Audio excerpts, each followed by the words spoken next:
was doing kidney beans. You're making kidney beans? She is. 4:01, you're. All right, we'll get started.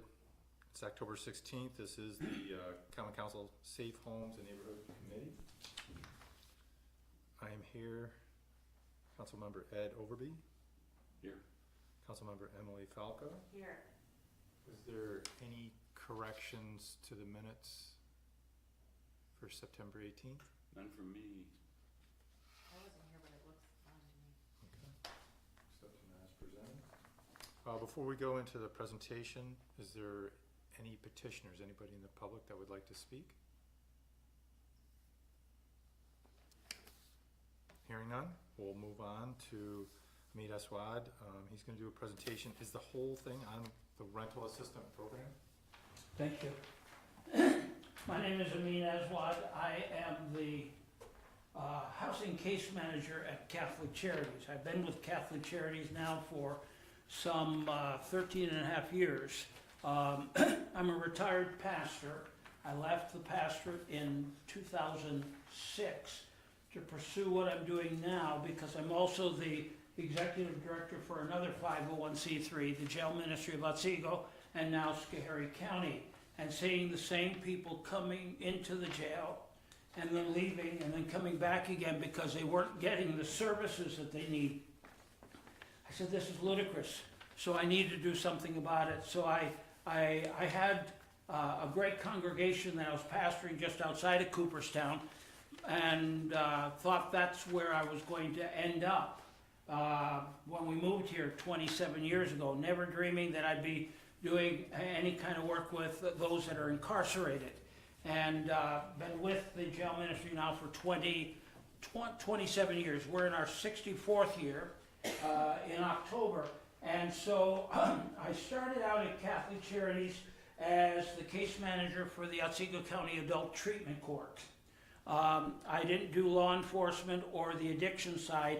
I did everything that nobody else had the time to do to help those in the program navigate through the system, help them get the services they need and so forth. And when that grant expired, then I started doing housing because we got 2 grants which was CARES Act funding. And so in the last 2 years, I've been doing housing, working with those who are literally homeless by the HUD guidelines and so forth. So I put together this presentation that we were going to, if we had the time, to share with the mayor 2 weeks ago when he came to visit our office. But we didn't have the time, didn't allow it. So Len sent an email and about the summit on Saturday, which I'm sorry I'm not able to attend. I've got another conflicting thing that I have to do, but he invited me to come, and this is the PowerPoint that we put together. Now, this is our rental assistance program. How do you define homelessness? Homelessness is defined a person or family who lacks fixed, regular, adequate nighttime residence, which includes sleeping in a public place, a car, a campground, shelter, hotel, or who is officially losing their home and have no permanent place to go. I've seen all of those categories in the 2 years that I've been doing housing. Did you know that according to the National Law Center on Homelessness and Poverty, every year alone over 3.5 million Americans experience homelessness, and well over 1 million of them are children.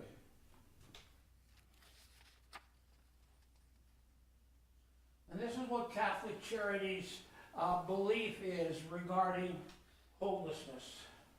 We believe that housing is a universal and inviolable right of all persons. This right must be available to all people, and we at Catholic Charities have a particular concern for individuals who are most vulnerable. We advocate for this just as we endeavor to meet the needs of all who come to our doors. In this way, we pursue the imperative work of mercy that Jesus made known in saying, I was a stranger and you welcomed me. Remember, homelessness is not a choice, but rather a journey that many find themselves in.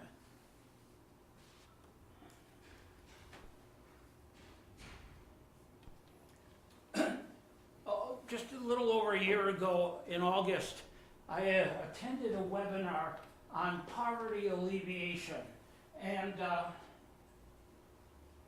this is where I got this diagram that I'm going to show you, which has been something that has been very useful in my case management with folk that are homeless. It's called the issue tree. And getting to the root cause. Now the issue tree has 3 parts to it. The first part is the leaves and the branches. That's what we call the symptoms. That's what we see with our natural eye. The second part is the trunk. That's the problem. That's why we're seeing the symptoms because of the problem. But the third part is the root causes. This is why the problem exists in the first place, which is displaying in the very symptoms that we're seeing. And when I meet with a client, I meet with him for an hour and a half, because my job, even though it's called a rapid rehousing program, that's only a name only because finding affordable housing in this county or even in this town is very difficult. But I want to know, why are you in this situation? Why are you sleeping on the park bench in Neowa Park? Why are you sleeping in your car? Why are you homeless altogether? I want to know why, so that we can then find what the causes are, so that if we at Catholic Charities cannot provide the service, hopefully I can link them up with services within the county whereby they can get the help. That's not an easy situation. And so I want to deal with the root causes of why a person... Housing is one of the problems that I face on a daily basis, trying to get affordable housing. There's a shortage, and I know I'm preaching to the choir here, but there is a shortage of housing options that low-income individuals can afford, that lead to eviction, instability, and homelessness. The other area is landlords. There's a shortage of landlords who are willing to rent to the population that we serve. The eviction moratorium did not help during the time of the pandemic, because many of the folk that were living in those apartments said, well, I don't have to pay the rent, I'm not going to be evicted.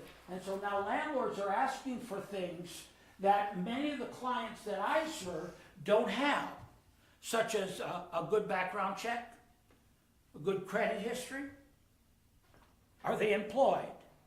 How are they going to be able to maintain going forward after you help them get in? A lot of the clients that I have served over the last 2 years don't have many of the things that landlords are asking for. Foreclosures and the sale of properties.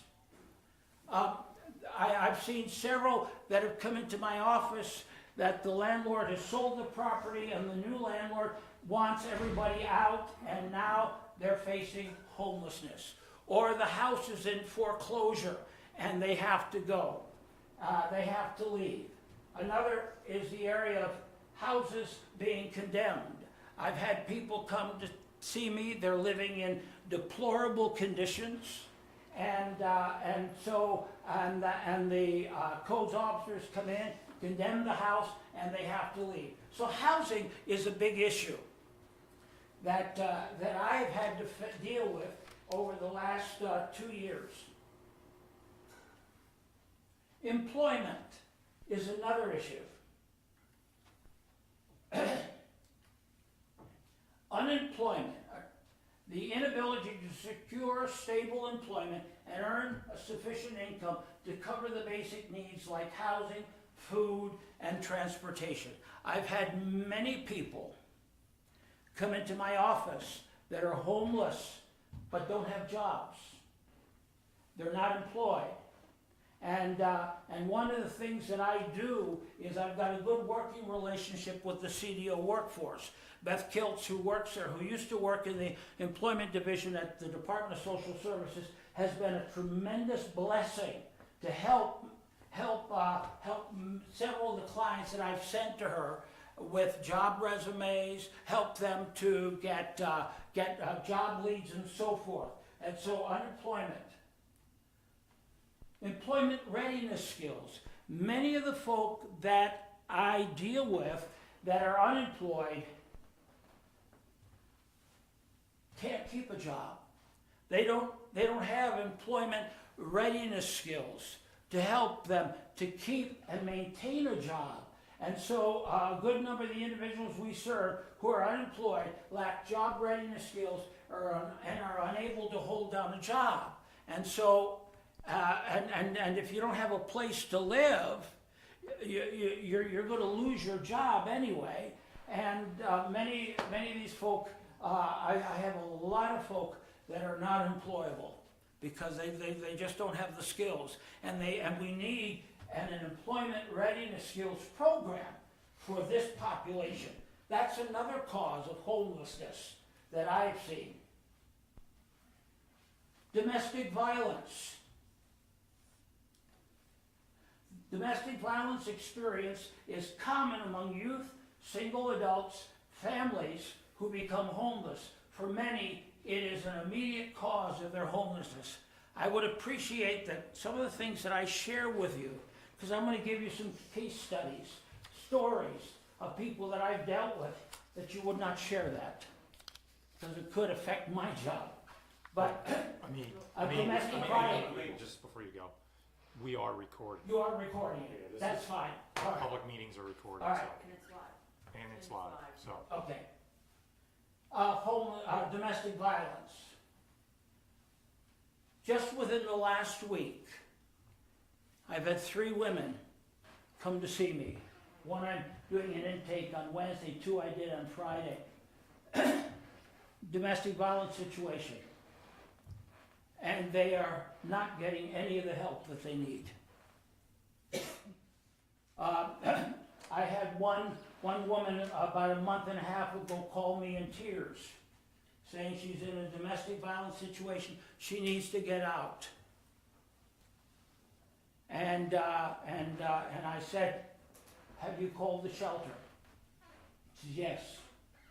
And their response was they couldn't help her because the shelter was full. If that had been our domestic violence shelter in Schoharie County that we at Catholic Charities run, we would have put her in a motel and started the counseling with her. Domestic violence, I'm seeing a lot where there are folk that are homeless because of fleeing domestic violence situations. Mental and physical health is another area that is one of the root causes of homelessness. Mental health and the lack of needed services. Mental health issues can contribute to homelessness, especially when individuals lack access to necessary support systems. I've had several people come into my office, serious mental health issues. There's such a backlog in our county clinic. Sometimes they can't get in for at least 4 months. I had a young fellow that was referred to me who's facing homelessness. Just got out of the hospital in Albany. He had tried to take his life 3 times. He came into my office. His caseworker referred him to me, came into my office. He was a nervous wreck. He pulled out a bottle of pills. I said, wait a minute, what are those pills? Showed me they're for anxiety. So he took one. 45 minutes later, he was fine. I called the caseworker to tell her how the intake went. Finally, when she did finally call me back, I asked her one simple question. What are you doing for this young man? She says, nothing. We only refer them to other agencies to get help. That came from a county case manager. Mental health issues. We have a serious need for folk that are homeless to get the treatment that they need. Physical health issues can also contribute to homelessness, causing individuals to be out of work, without income coming into the household. I've had several folk come to me because of illness, that they've lost their jobs, and now they can't afford the rent and they're facing eviction. So physical health issues is also another area that I've experienced. Substance abuse is another big issue. Substance abuse and the lack of needed services. Substance abuse can be exasperated.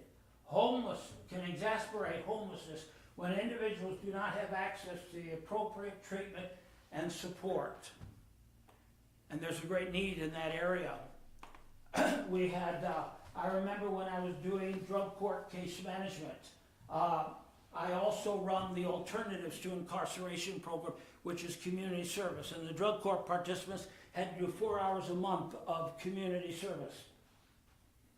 And I had this one fellow doing his community service at our office, because I'm old enough to be his father, and I really felt, there's some people you're really drawn to, and I had him come to do a community service at our office, so I could just keep an eye on him, see how well he's doing. Constantly relapsing, constantly, and they would. At those days, you could send him to the jail, and to keep him safe. The last time he relapsed, they were about ready to throw him out of the drug court program and send him upstate. I said, the kid's never been to rehab. Oh. And so they sent him to jail. When he got out, he came to my office to clean our offices. And as many of my clients are able to do, because I make my office very welcoming, he sat next to the chair, next to my desk. And I said, how did it go? He said, well, I survived. Then I asked him one simple question. What's your relationship with your father? Bingo. He said, I didn't have a good one. My dad would lock me up in a closet and abuse me for hours. Did you ever talk about that in your treatment? No, we don't go there. Here's a young kid still struggling with the pain of the abuse, and the only way he knew how was to self-medicate. Substance abuse.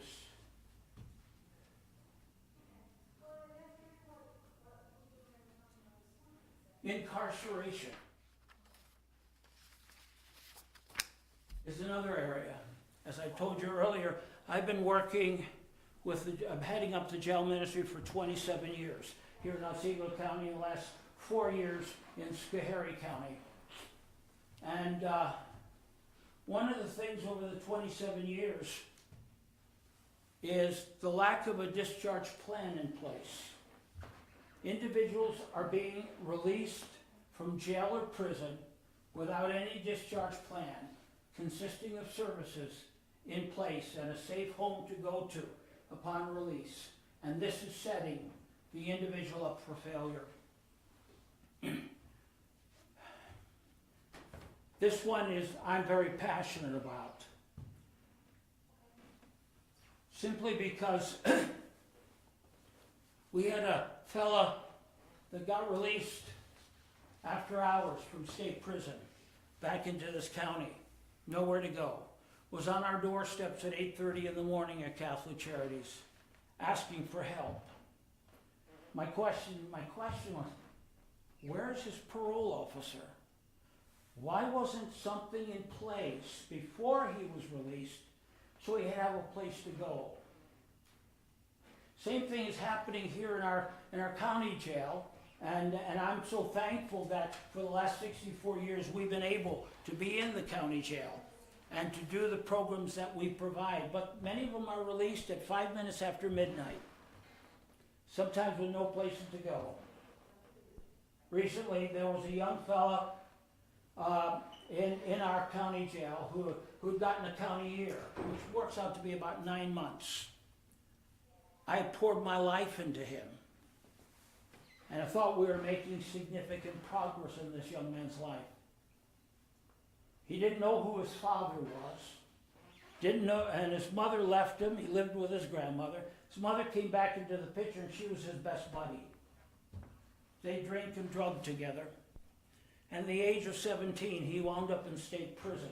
That's no place for a 17-year-old in state prison. And in and out of jails. And his last time he got out on September 8th, some female picked him up and he came to my office later that morning at 8:30. I helped him with our aftercare fund through the jail ministry, get clothing from the Salvation Army. I said, come back at 4:30, take you to Walmart, get your shoes, underclothing, toiletries, cell phone. I'll do all that for you. And we were supposed to meet Sunday morning at your church. When came and I dropped him off to a house on Rose Avenue, I said, are you sure that this is the right place? Oh yeah, the guy is, I've got a job, it's great.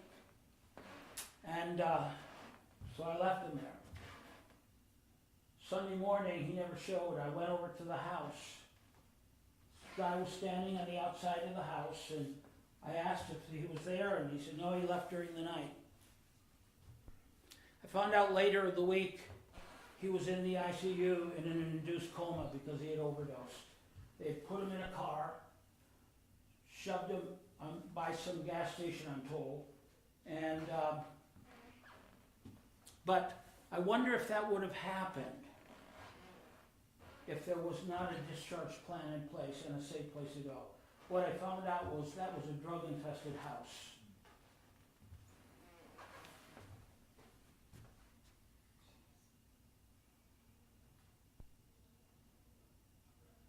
This is my last point, and this is a very important point because many of the folk for the last 27 years that I've lived in this county and working with this population is that issue, the father factor.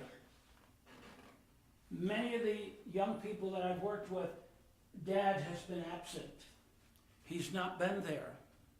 Mary, you wrote an editorial, Mayor, a couple of months ago about a young man that I had helped on numerous occasions.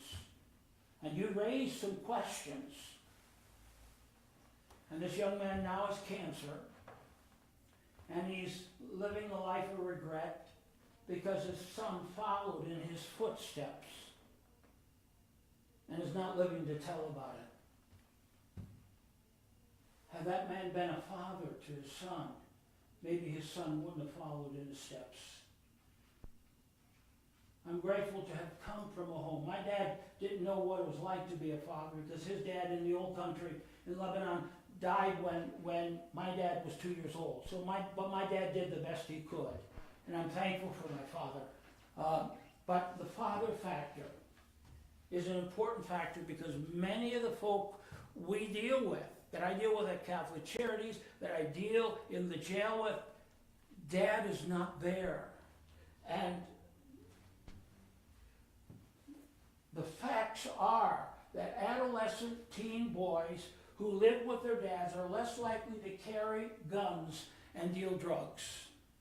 One of the best websites on fatherhood is the National Fatherhood Initiative website. They've got some stats that will alarm you when dad is not in the picture.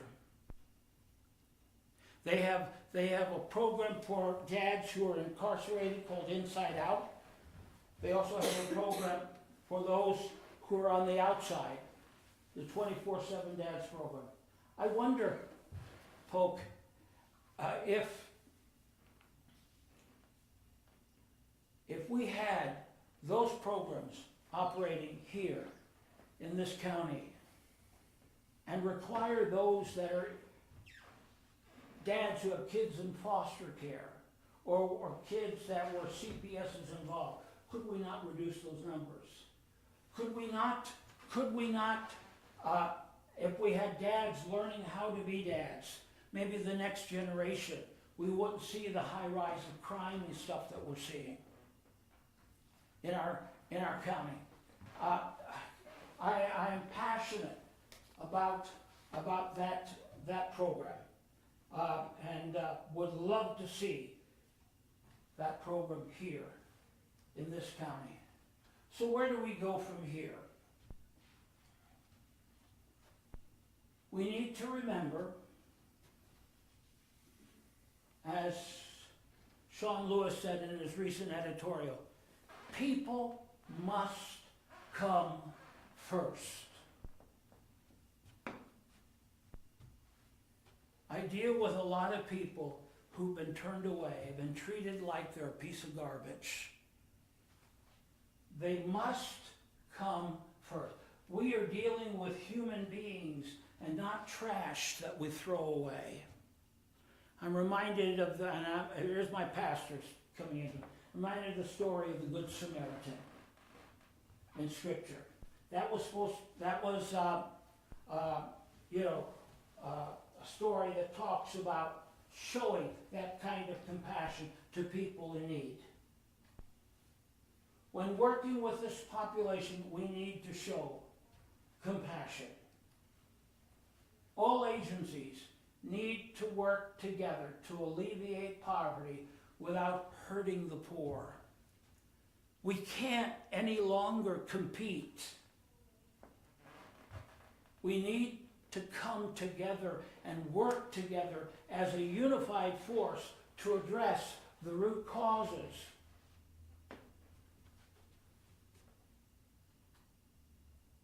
We need to get to the root causes of homelessness. See, folk, this is not an Oneonta problem. It's a county problem that's spilling forth into Oneonta. We need to come together as human service agencies to stop giving handouts. We need to get them the services they need, so that, because we're only hurting people and not helping them. The path forward is found not through providing resources to the poor, but by walking with them in humble relationships. Yes, they need the resources, and we need to be able to find the resources. Something you said, Mayor, 2 weeks ago at our office. We need to start thinking outside the box. And I think you're beginning to do that, which I appreciate very, very dearly. If the present organizations and human service agencies aren't doing their job, then we need to go outside the box and think of other areas where we can provide, get the help and the needed services.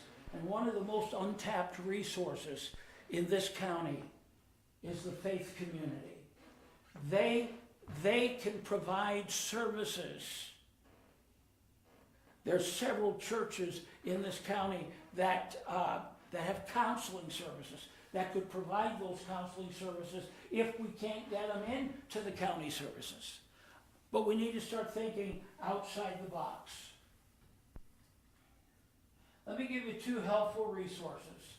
The Chalmers Center is based out of Georgia. They are a faith-based group. That's the group where I got the issue tree. I would challenge you to go to that site. They do poverty alleviation seminars. And if you're really wanting to address the issue of homelessness, I would encourage you to look into them, see what it would cost to bring them in, and invite all the human service agencies, not only in our county, but in neighboring counties, faith groups, coming in and learning how we can address the issue of poverty and homelessness And then the other one is the National Fatherhood Initiative, which is a great site. And so, there we go. Thank you so much. Well, Mead, thank you very much for the presentation. Thank you. As my colleagues will tell you, I always have questions, so I'm gonna allow them. Pardon? I always have questions, but I'm gonna allow them to go first. Yes. Oh, you can go first. You have to speak louder because 72-year-old man doesn't hear as well as he did when he was 19. Okay. So for you, in your vast experience, you have 27 years with the jail ministry and you have 2.5, 3 years in case management, is that correct? What's that? So you have 27 years of experience with the jail ministry. Yes. And you have 13 years, is it 13 years as a case manager or only 2.5 to 3 years as a case manager? No, 13 and a half years of case management, but Okay. in several different programs. Okay, Drug court, now housing, and I did the Alternatives to Incarceration program, which you're familiar with, Glenn. And I also do the Victims Impact Panel presentations for people who've been arrested for driving under the influence of drugs or alcohol, and so forth. But I've had over 30 years' experience as a counselor. right. I don't have the letters behind my name, but as a pastor, I've had 30 years of counseling experience, and but 27 years of working with the clientele that I'm working with now. Okay, and so Mark and I had an opportunity to go to Utica along with the police chief and a few other folks. We went and saw the rescue mission of Utica. Okay. And we saw how they were creating a campus, if you will. And they're not only dealing with folks that might need shelter, might need food, might need clothing, but they were also dealing with the folks that were just released from incarceration. Yes. So in your experience with Otsego County, you're not seeing that next pathway. So once they're released at 5 minutes after midnight, there might be an opportunity for the county to step in and say, okay, we're gonna shift you over to this shelter for the night. And then in the morning, you can start talking to not only Catholic Charities, but there's several other organizations, correct, that can Yeah. come alongside? Yeah, no, I have not seen that connection. Well, it used to be, and I don't know how it is, but anybody that was receiving mental health services at the county jail would get to see the SPOA director, the former SPOA director. I don't know how it's working now under the present person, but they would put some sort of a plan in place, but not everybody at the county jail is getting any kind, to my knowledge, is getting any kind. We provide at least 2 to 3 hours worth of one-on-one counseling on Wednesdays.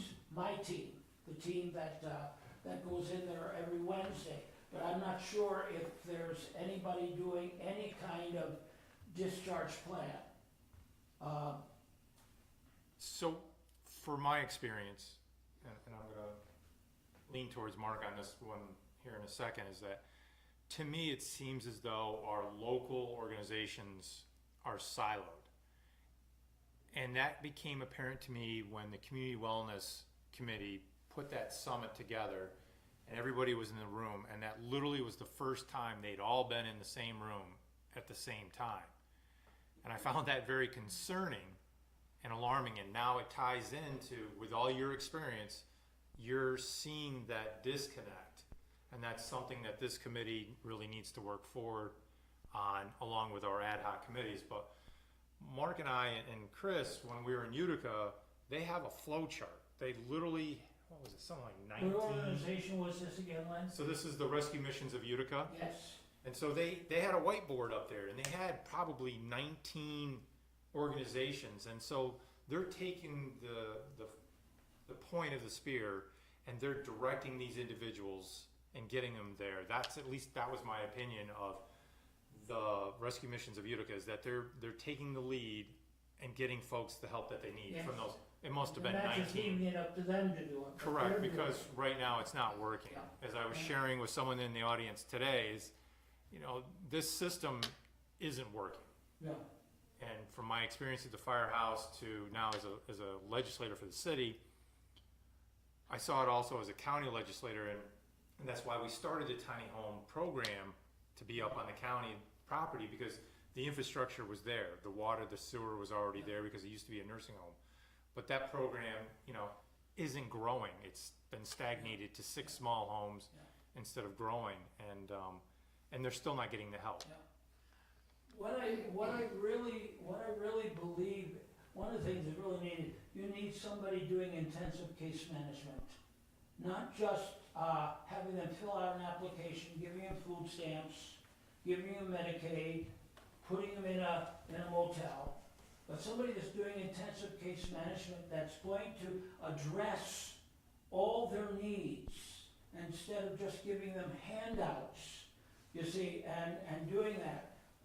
You know, and we really need, you know, if the jail ministry had the financial resources, we would put up housing with intensive case management to make sure that those that are coming out of jail or prison, or those who are struggling with an addiction issue or whatever, would have a place to go, and they, much like what they're doing, because I'm very familiar with the Rescue Mission of Utica. The director actually attends the church that I attend, and I know a couple of people that work there, and they do a phenomenal job. And that would be something that would be wonderful to have here in this county. But to your point, we heard that day, at least 3 of the employees, one of being one of the top 5 executives, all said the exact same thing that you said tonight, and that I believe Sue Yates said several weeks ago when she was at a county council meeting. Don't give them something for nothing. Right. You're trying to raise their level of self-respect, and Yeah. by just handing it out, you're not doing that. Yeah. And so I think that's something that we also need to be working That was on. one of the things I found when I first started doing housing. The one housing grant that we had with the CARES Act funding required that I only serve those that are being housed by DSS in the motels. That was one of the most difficult times to get this population to come and see me. I'd go to the motel, leave them letters if they weren't there, saying that DSS is requiring you to come and see me. But they would never come because they knew that if they came to see me, I'm going to do everything I can to get them to the point that they're able to maintain going forward on their own. Just giving them cash assistance, food stamps, Medicaid, and a roof to sleep under is not the answer. You're not helping, you're only hurting. And this population say, well, why should I have to get a job? Why should the county's paying for it.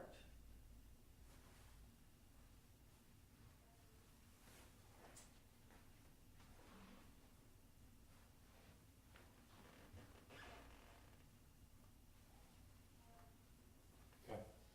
Thank you. No, I know you've got, the presentation, which I've had an opportunity to hear a couple of times,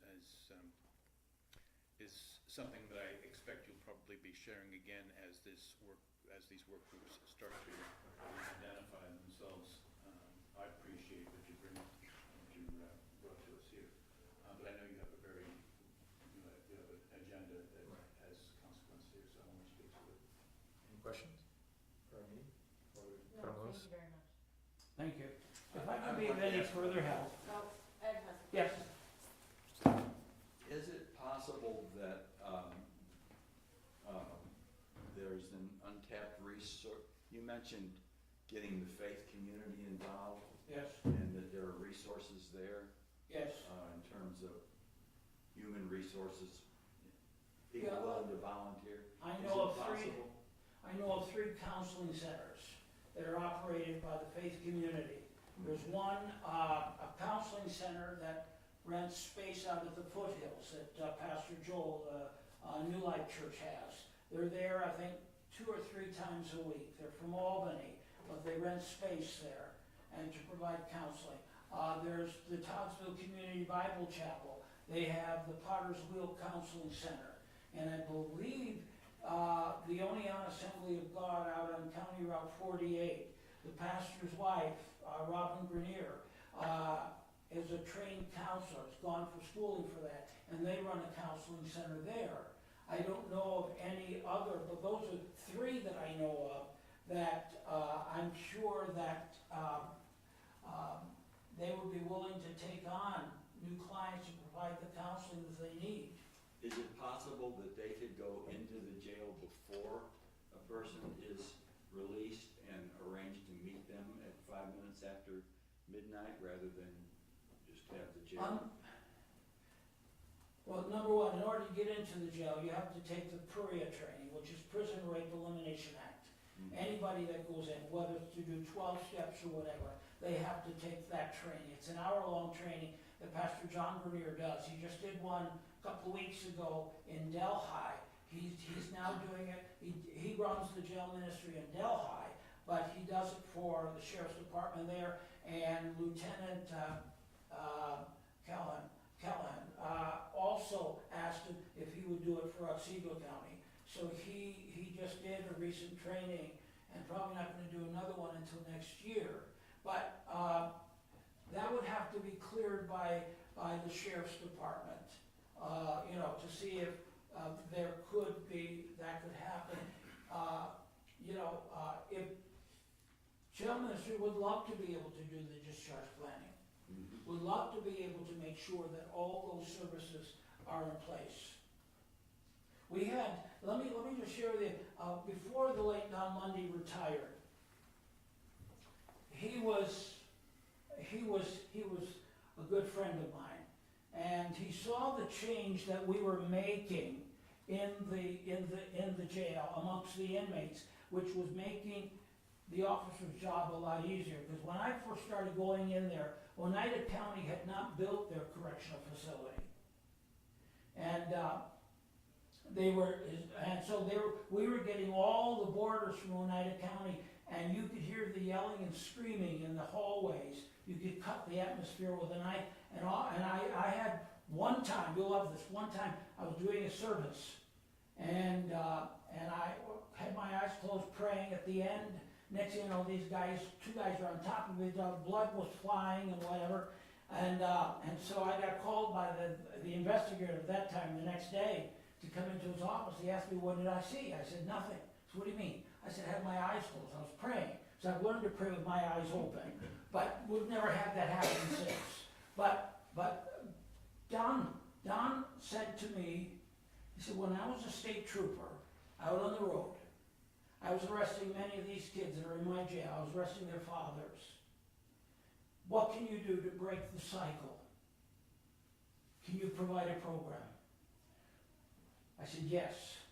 So along with a friend of mine who worked with Prison Fellowship, who now directs a prison ministry in the Binghamton area and several different counties there, down there, we put together a life plan mentoring program, 10-week pre-release program that was held on Tuesdays and Thursdays, 2 hours in the morning, 2 hours in the afternoon. And the first module dealt with attitude. Many of the inmates will say, when I get out of here, things are going to change. I said, no, they've got to change while you're here. And then we would have somebody from Phoenix House come in and do relapse prevention. That's when they were still in the area. And then we had a representative from OFO, Building Healthy Families, come talk about how to reconnect with your family, because they burnt a lot of those bridges. And then I did a whole modular session on employment readiness. How do you write a resume? How do you present yourself in an interview? Grooming and whatever. And how do you sell yourself to get a job? And we did acting out. You're in a job and the boss asks you to do something that's a bit shady. How would you respond and do all that, So we did that. Oh, excuse me, I thought you were finished. So who would be the appropriate person to go to the sheriff and get permission to start a release planning program? I think it would be probably somebody from the county, maybe. You know, it's just that, and we were the first county jail in all of New York State that had a program like that. We got state coverage as well as national coverage through Prison Fellowship's newsletters. And it was when Don retired, a new administration came in, the lieutenant at the time convinced the present sheriff that it was no longer needed. It's in our county. Yes, no longer needed. And so, we only had 2 10-week sessions. And then it was convinced that we don't need this in this facility. So, I mean, that's your homework. What's that? You're gonna figure out who's going to lead that connection point in the interim, The connection between the jail? jail and the public. Okay, That's your homework assignment. Congrats. okay, Thank you. all right. I love you, brother. All right. Any other questions? Because I've got another board meeting, I've got a jail ministry board meeting to go to. Appreciate your time. Thank you. All right, thank you. All right. What's that? Do I have a card? Yeah. No, I didn't have Turning- anything to bring any with me. Turning to the Stop 21st. by- if you stop by Get started at cafeterias, 10. next to Tino's. Right I'll take a now, card. I have, I believe it's 41, I think it's 41 names that I've reached out to. I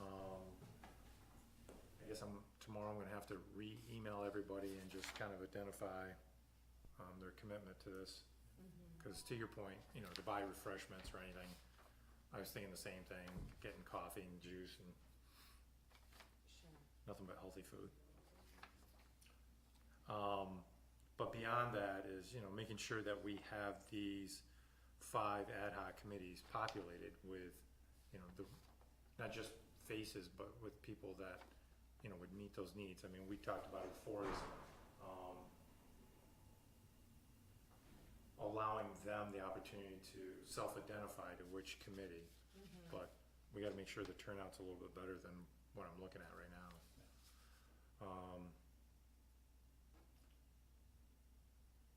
Did the Red Door Church provide you with any? Mm-mm.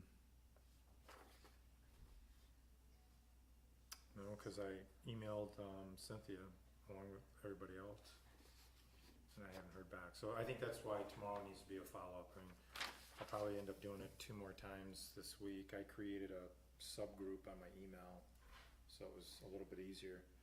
At first, you'll laugh because you put so many of these things together. The way Microsoft Outlook had it, I thought I had to put their name, first name, last name, had to create an entire contact to get the email together. After about 2 hours, I finally said, I'm gonna take a pause on this, and the next day, thankfully, you know, God gave me more knowledge, and I was able to create it off the emails. It was so much easier. I was done in 30 minutes, so. So names are continually coming through.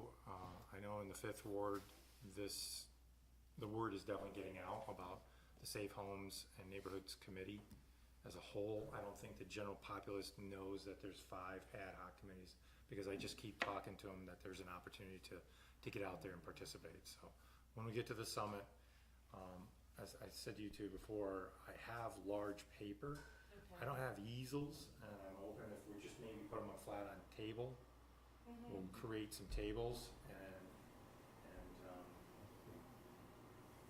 maybe somebody with neater handwriting than myself Sure. could just I can kind of get- write down. Maybe we can appoint a scribe at each table. Yeah, Or so. ask somebody to volunteer. Yeah, absolutely. Yeah. So, but I mean, getting that ad hoc, not only the name, but its charges, because Right. we've gone over that. And I think that's important to have that on there, is those charges, so people can visualize this. Do you think that we need more copies of, If I might, you are gonna have more copies, I would suggest that maybe some of that gets culled. It's a lot to look at, and some of that was suggestions as opposed, you know what I'm saying? That's what we were saying. For instance, this type of ad hoc committee might have a certain, a certain player involved. And, we do want them to be more self-identifying, as you said. Okay. Rather than us suggesting that. Because our suggestions, in fact, I know that even as I suggested, it seemed maybe a little bit more like gospel. So we don't want that to. No, I don't think we were gonna put the membership on there. Is that what you mean? Yeah, so I'm saying, Yeah, no, I think the rather than charge. just having what we have just reiterated and printed, we can maybe clean that up a little bit. Oh, okay, okay. And Bonnie's minutes, I believe these are Bonnie's, do a really nice job of just saying with those 5 bullet points, what those various charges are, which is, it was nicely done. Kudos to Bonnie. So that could be our summary then, huh? Could be. Okay. I wouldn't mind an opportunity as you're starting to work on your agenda, to have a little space for myself at the top before I hand over everything. I summarized it for people that I've been inviting, so maybe I'll send that over to you and maybe you can, it's probably the same thing as you have there, but it's. It's good. Okay, thank you. Yeah, simple's the way to go. Yeah. you know. What else are we missing for the 21st? We're gonna list out that 5 ad hoc committees. They're self-identifying. Beyond that, the next day, what's the timetables that we're gonna put on each one of those ad hoc committees? Well, I think they're probably gonna decide what day they meet and how frequently, whether it's weekly or monthly or bi-weekly or whatever. But you're talking about like, benchmark timetable kind of thing. I think that's the job to, that's why we have them, to figure out the process. But I think we need to emphasize that they need to start with the process, so they have a process to follow. Okay. And if I can jump in, you let me know. You'll let me know. But I would suggest that as they are going to want to be reporting regularly, you're going to want to hear something from them at least monthly, so that as this group is meeting, you've got something to work with. And also Yeah. beyond that reporting is someplace, whether we could toss it up on that website, the O4 website, or wherever you want to put it, but it needs to be something that you're able to access in your own time, be able to see whether or not people are progressing period, not going down a rabbit hole so easily, something that people do, so that you're able to provide them the direction that you're going to want to on that monthly basis. So they Is will. monthly really where we wanna be though? Is monthly really where we wanna be on these ad Well, hocs? I don't know. I mean, you guys are meeting monthly, right? We are, but we're also attending 2 other meetings, sometimes more, just for this. This is the I mean, committee's within decision. this, right, within this outline, each one of us have at least one other committee meeting. So for us, we're meeting at least twice a month. I was kinda hopeful because time is of the essence. And I'm afraid that if we just have them meet on a monthly basis, then the energy level will. Oh, you're saying that they should Dissipate. meet more often, I would like to see them meet bi-monthly. Okay. and bi-monthly you mean twice a month. Correct. I've never been able to figure out semi-monthly, but. Or bi-weekly. Yeah. Yeah, you're right. I guess it would be bi-weekly, right? Right. So, but at least twice a month. Or, At least to start. Right, to start, to get that like every moving. other Wednesday or every other Thursday, or whatever Something. day of the week that they select for their meeting. Right. And then would we have maybe a representative from each of those ad hocs come to our meeting, our regular meeting, to kind of just give us an overview about what they're talking about and have an opportunity to ask questions from us about, because, I imagine they're probably gonna wonder what kind of role the city is going to be able to play in this, can legislation be passed for this, or can we do this, or, Right. um, So, kinda like to Mark's point though, for me, I'd like to see more transparency, and I don't really necessarily wanna wait for that once a month to get a report. I'd rather see it up on an attachable site that we all can access, so that we can all know that information, even if somebody's on another ad hoc, they know what this ad hoc is doing. Right. Oh, that's a great idea. I just don't want a whole month to go by and then be told, oh, well, we didn't meet. Yeah, So is that Like, homework what do for you mean? Carrie then? Well, to that end, I mean, honestly, we've hired somebody to keep the all four Oneonta site current. And it's baked, and that's all four Oneonta is basically a place for those various work groups, task forces and so forth, to report, so it would make sense if, we just set up a section that's, you know, safe homes and neighborhoods, and have those 5 work groups have places where they can then just send the information to anybody here or to me, and just forward it to the individual that we've hired to, you know, to maintain this site. Okay. So it'll go up pretty much instantaneously. So then they've self-identified to the 5, they're choosing on a date that they're gonna meet, whether it's every other Wednesday or every Thursday, whatever they choose. We now have a website that they can post their reports on so that everybody that's involved can read them.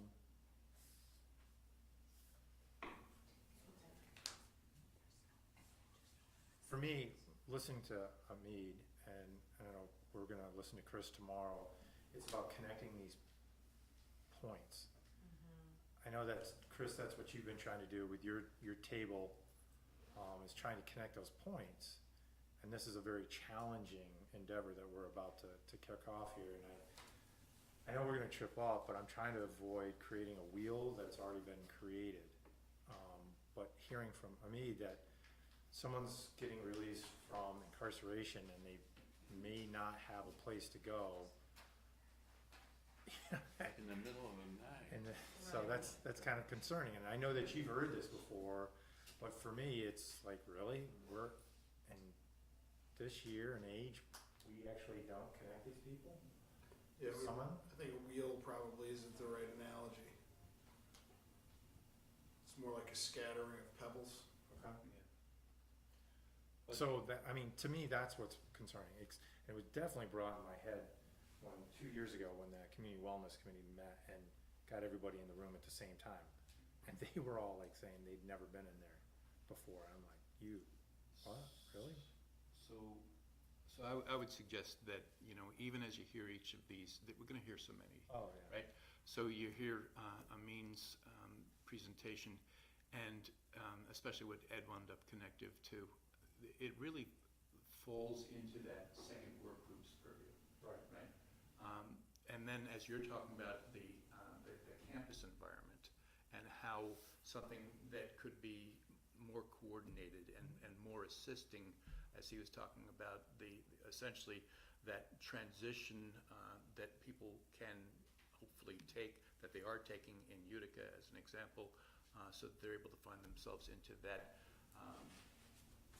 identifiably transitional period that, sometimes called a halfway, house, where they're working and, they are potentially this close to being able to slide into, a normal, quote unquote, normal life. But I think what you'll do is you'll hear various things being presented, and you'll start to, that's that second work group. That's that third work group. And even though there'll be spillover, obviously, getting all those eggs kind of into that one basket and then mashing them, you know what I mean? So they're not all individual silos. That's our charge, is Exactly. to hear and then direct over into the right. That's exactly. We're good on that. Okay. Emily, are you able to make the 9 a.m. Foothills tomorrow for the Citizens Academy? Yeah, Okay. I'll We'll be there, and then we'll just kind of look at the space. okay, good. That'll work. Yeah, that sounds good. I'm making like maybe talk about thinking in the future. I think Amin had one of Don Matheson's columns confused. He with did. one. He did. I was racking my brain trying to think, what do you think that I had written that? How long do you plan on yours lasting tomorrow? Be there for as long as you want me to be, or 10 minutes. I think it's really gonna be a matter of participation at that point. I'm gonna give some historical perspectives on where we have come from as a police agency, kind of the transitionary period of where we are now, and what it is that we're currently doing. Yeah, I just don't, I don't wanna come off route, cause I have a commitment to meet with a constituent at 10, so. Yeah, I've got somebody filming tomorrow, so that, I do, so that you're not, there's no expectation you might do this one or two more times, but you're not gonna be doing this regularly. There are so many people who are looking for this 6 days a week at, multiple times during the day, so Okay. I can maybe do that. Alright. Well, this is in the atrium, right? Yes. Anybody else have anything else? I think we'll finish up the legwork tomorrow once we're looking at the space. Yeah, I guess I'm just wondering, you know, with the amount of attendees that come, is that gonna determine whether or not we even actually have it? Like, if only half of the people on our invite list get back to us? I think we should have it no matter what. Okay. He said, I think we should have it no matter. Yeah, no, what." I sorry, reacted to that, cause it's your committee, I'm not sure. It's your committee though. Knowing how many people are gonna come, knowing that you've got these 5 groups, they can always be, you know, obviously fleshed out, they should be fleshed out, you know, on a continuing basis.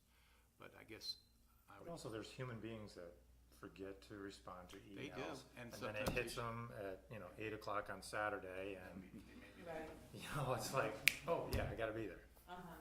Never So- happened to me.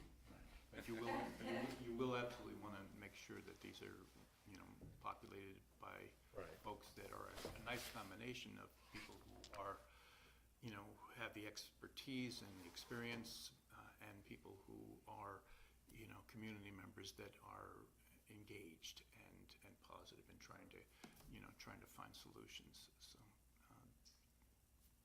But again, you'll make that determination. well, I mean, I guess, you know, another way to look at it is like the ball's already rolling, right? So if we get a group of people, even if it's not everybody, you know, and kind of start to identify even just a few key players for each of the ad hoc committees, we can always bring more people into the fold as they kind of develop and like identify gaps and, Sure. you know, connections or something like that, so. Okay. Right, I mean, right now, there's, I think 10 people said yes that they're coming, so. I didn't want you to think there was only like 2 or 3, so right now that I have 10, so. Today's what, the 16th? So technically people have to the 18th, so I figured if I sent out an email, reminded them again tomorrow, Yeah, okay. and then said, if I don't hear from you, I'll appoint you to a committee. There you You'll hear go. from them. And if I can help in any way, you just say. Like somebody that was in the military. Yeah, right. You will be volunteered. You will be volunteered. And Okay. if I can help in any way, just say the word, if Okay. you need me to reach out. So you're gonna send your summary though, for the 5 ad hocs? Okay. Okay. Yeah, I think don't that's a good idea. I think it's pretty close to what you've got there, but there may be something in Yeah, there. and again, Bonnie did a really nice job, so I would look at that as well. Okay. Well, if there's nothing else, I'll call for an adjournment.